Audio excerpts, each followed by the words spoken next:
Bonsoir à tous. Donc là, on va essayer d'expliquer la partie de cours sur le théorème de l'énergie mécanique. Alors, on va déjà repartir d'une formule que l'on connaît.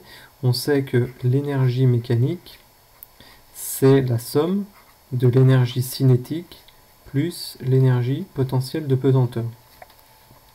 Alors nous, ce qu'on aimerait, c'est avoir donc la variation d'énergie mécanique entre deux points. Donc on imagine qu'on a un point A et puis on va à un point B.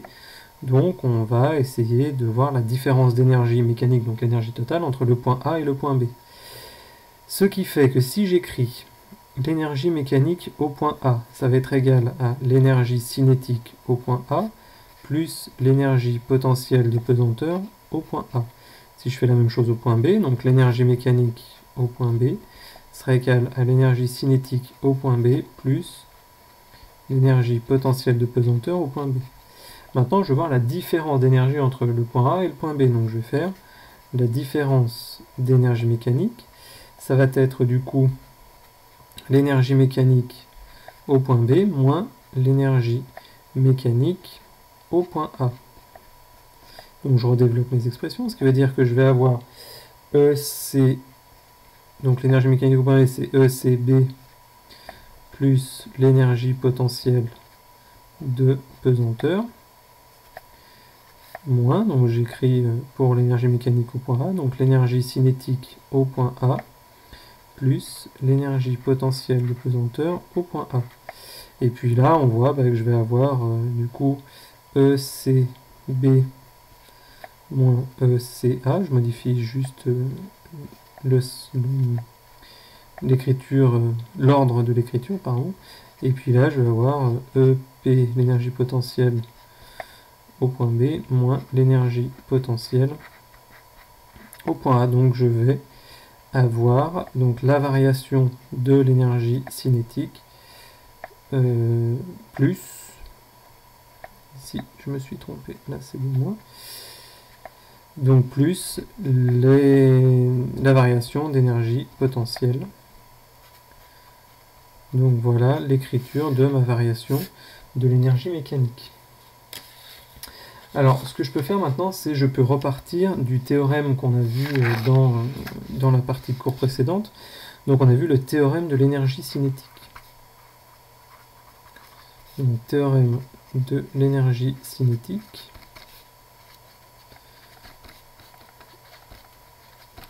Lui, ce qu'il nous disait, c'est que la variation d'énergie cinétique, c'est égal à la somme des travaux des forces durant le déplacement, donc pour aller du point A au point B. Là, on va se placer dans le cas où on aura une seule force conservative, donc ça sera le poids. Ce qui fait que je vais pouvoir écrire que ma somme des forces, c'est le travail du poids entre A et B, plus la somme des travaux des forces non conservatives. Donc ça, je vous l'ai expliqué dans la vidéo précédente. Voilà, donc là, j'ai écrit mon théorème de l'énergie cinétique. Alors, ce qu'on a vu aussi dans la partie de cours avant, c'est que le travail du poids, ça va être moins la variation d'énergie potentielle de pesanteur. Donc je vais garder ça dans un coin. Et puis maintenant, je vais pouvoir réécrire ma variation d'énergie mécanique. Donc la variation d'énergie mécanique, on a dit que c'était delta EC moins delta EPP. D'accord? Donc mon delta EC, je peux le remplacer par cette écriture-là. Donc ça veut dire que je vais avoir moins l'énergie potentielle de pesanteur plus la somme des travaux des forces non conservatives entre A et B plus la variation d'énergie potentielle. Donc là, on voit qu'on a deux termes qui se simplifient.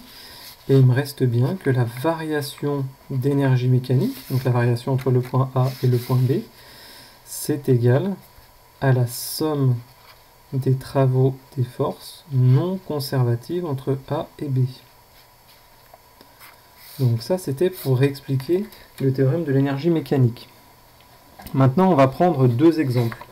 Donc le premier exemple, ça va être lorsqu'on est dans le cas de la conservation de l'énergie mécanique. Donc conservation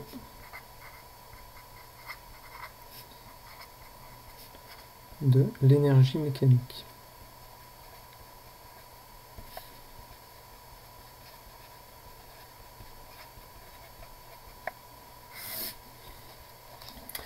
Alors, la conservation de l'énergie mécanique, ça veut dire que la variation d'énergie mécanique, elle est nulle.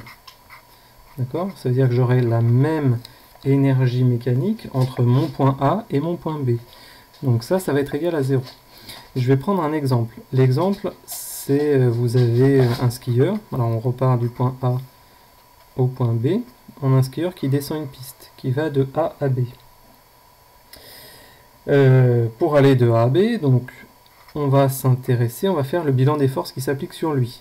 Donc là, on va être dans le cas où on va négliger les frottements. Donc les forces qui vont s'appliquer sur lui, il y aura le poids et puis la réaction du support. La réaction du support n'est pas une force qui travaille puisqu'elle est perpendiculaire au déplacement. Donc là, j'ai un angle de 90 degrés, donc cos 90 degrés, ça fait 0. Et donc cette force-là ne travaille pas. Ce qui veut dire que mon seul travail, ça sera une force conservative, donc je reviens au fait que l'énergie mécanique globale du système restera la même. Donc j'aurai la même quantité d'énergie mécanique entre le point A et le point B. Ce qui veut dire que l'énergie mécanique du point B sera égale à l'énergie mécanique du point A. Alors ça va être intéressant parce que je vais pouvoir écrire un certain nombre de relations entre mon point A et mon point B. Donc ce qui fait que l'énergie potentielle de pesanteur au point B plus l'énergie cinétique au point B est égale à l'énergie potentielle de pesanteur au point A plus l'énergie cinétique au point A. Alors on va considérer qu'au point A, là il a une vitesse qui est nulle. Donc l'énergie cinétique ici c'est 0. On va considérer que lorsqu'il est arrivé, donc là j'ai un dénivelé de H, lorsqu'il est arrivé au point B, c'est l'énergie potentielle qui sera nulle. Donc je vais pouvoir écrire que l'énergie cinétique au point B est égale à l'énergie potentielle de pesanteur au point A. Donc si je développe, ça va me faire que l'énergie cinétique c'est 1/2 de la masse fois la vitesse au carré, qui est égale à m fois g fois h. Et puis là, on va être capable d'avoir une relation entre ma vitesse et puis le dénivelé par rapport à la distance parcourue. Alors si je fais un diagramme des énergies, ça fait que mon énergie en fonction du temps, donc l'énergie totale du système, elle va rester constante, ça c'est mon énergie mécanique. Par contre, au début, je vais avoir beaucoup d'énergie potentielle, ça c'est l'énergie potentielle de pesanteur, elle va diminuer du fait qu'on diminue en altitude, mais en contrepartie, je vais avoir mon énergie cinétique qui va augmenter. Donc là, j'ai une énergie qui en devient une autre, mais globalement, j'ai la même quantité d'énergie dans mon système. Alors maintenant, on va se mettre dans un cas un peu plus réel, où on va avoir la non-conservation de l'énergie mécanique. Ça veut dire que là, je vais avoir des forces non conservatives qui vont apparaître. Et la force non conservative la plus courante qui arrivera dans les exercices, c'est les forces de frottement. Donc non-conservation de l'énergie mécanique.